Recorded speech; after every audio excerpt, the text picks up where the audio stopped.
Hey guys, welcome to the Touchdown Table. I'm Ryan, that's Tyler, that's Jordan. Today we're going to be doing another prospect breakdown. We did one of these with Justin Herbert earlier on, and now we're going to do one with Tua Tagovailoa. And although it doesn't look like it's pronounced Tagovailoa, which I know some people have a problem with at the table, that's how it's pronounced. One of the best quarterbacks in this draft, one of the best players in this draft. So let's get talking about him.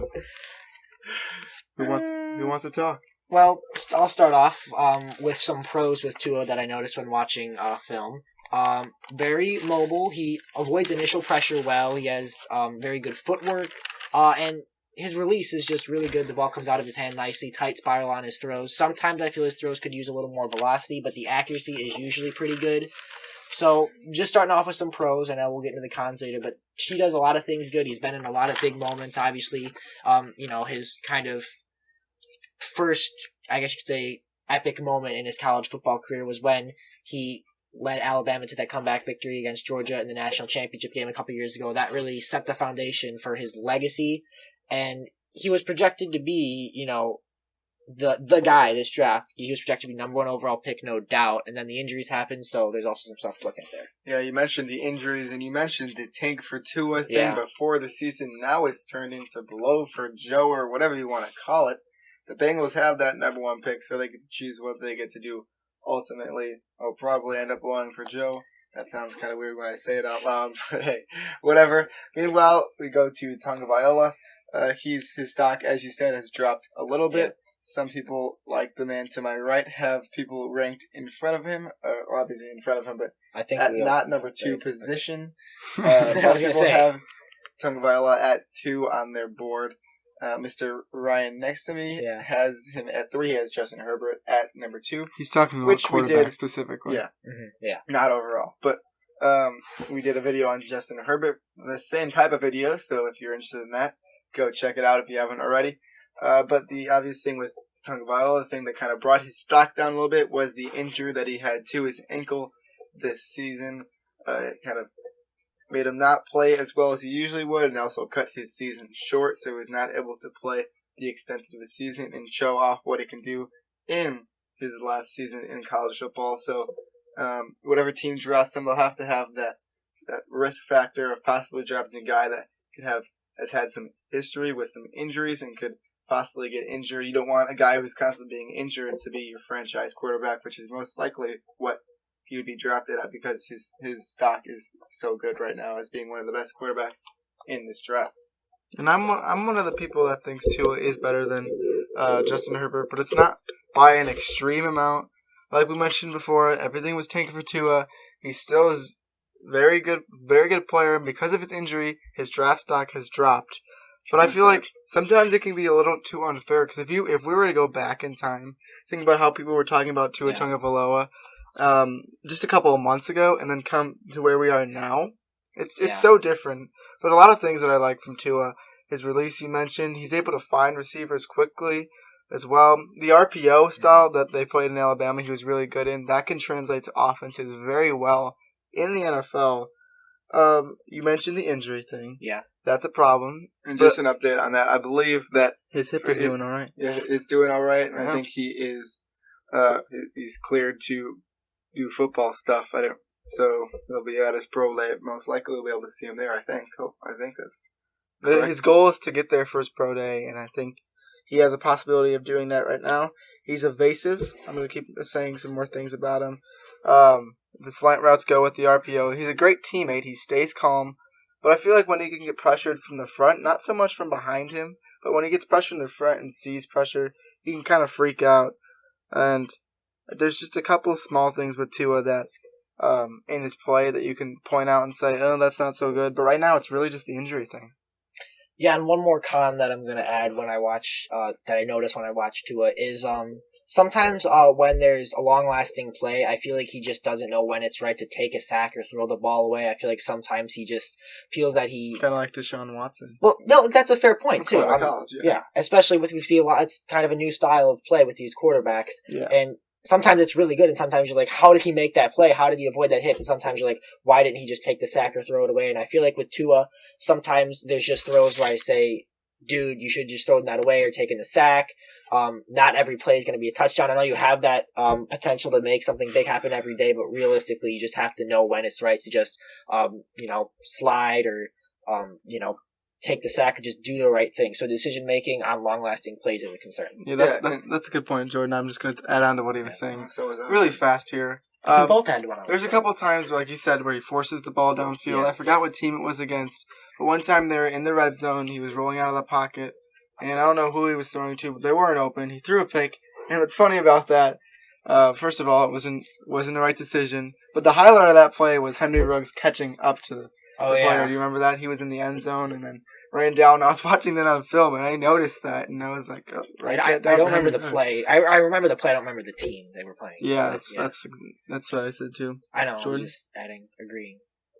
Well, like usual, I can't forget what I was going to say. Ryan, you talked about... Okay, I do remember what I was going to say now. There we go. Ryan talked about how Tua can sometimes throw it away faster than maybe... Or he doesn't throw it away when he should have. And I was just going to make the point that in college football, you can get away with that stuff more than you can because the defenses aren't as good. They're just the fact that there's not as many stellar players. But if you go to the NFL and you start kind of trying to force balls when you can just throw it away and move to the next down and not create a turnover, which are extremely important in any sort of football, the turnover ratio, that's something extremely important to any game. And is a factor that can change any game.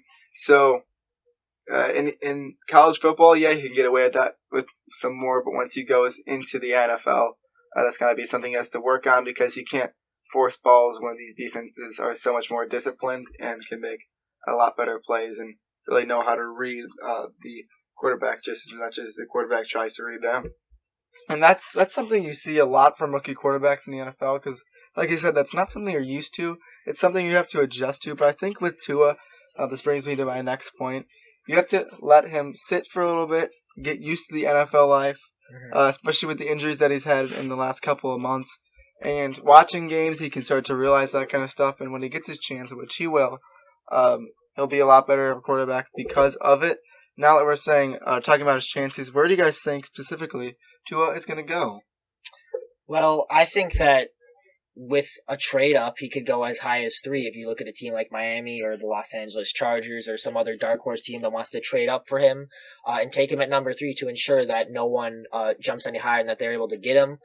I really don't see Washington trading down. What did I just say? We have a video about what Washington can do as well, so if you want to go check it out. Go watch that one. That'd be... I always just love shouting out some of the videos we have. Yeah, he's they go together. They go together. Good job. Yeah.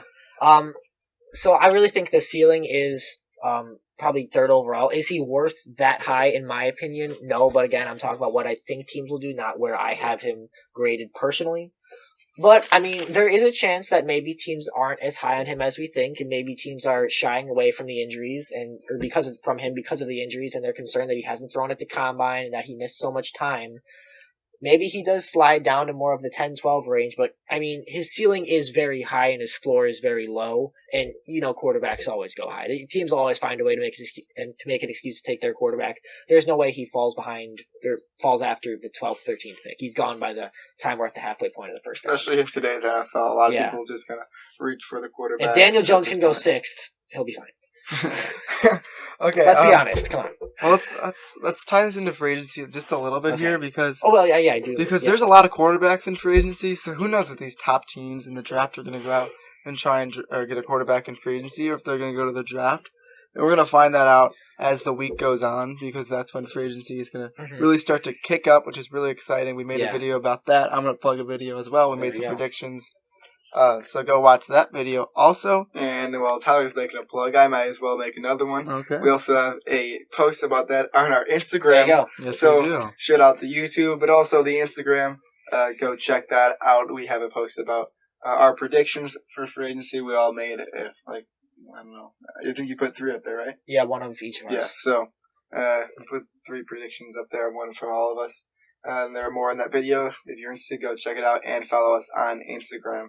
at the touchdown table, not the check down as I said in some other video. Although you should follow the check down too; they are pretty good. Just go Ryan follow always both likes of them. that joke. Yeah. Never gets old. But that being said, I just want to mention is the last thing we're talking about here. The teams that I would look out for, Ryan, you mentioned it, would be the Dolphins. Maybe the Lions can make a play for him. Who knows? Possibly. The Chargers, and we'll throw in the Redskins. Oh, Although please. we talked about it, we yeah. don't think it's actually going to happen. I personally think it's just a smokescreen trying to get Yeah. teams maybe to try and go up to 2 so they can trade back and get some extra draft picks. Yeah. Maybe a team Yeah. like the Dolphins who has 3 first-round picks and could afford to do that. But like I said, there's a whole other video about that, so go check that out. But in all, we think Tua is a pretty good player.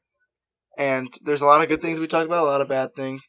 Just to mention, there's not too many bad things, really. Don't want to be that unfair to him. But I'm just going to recap. Good throw on the run, quick release, good with the RPO, would fit well in a lot of NFL offense because of it. He can make some good reads, but sometimes when the pressure gets to him up front, he can kind of panic a little bit. Yep. He can force throws downfield on longer plays.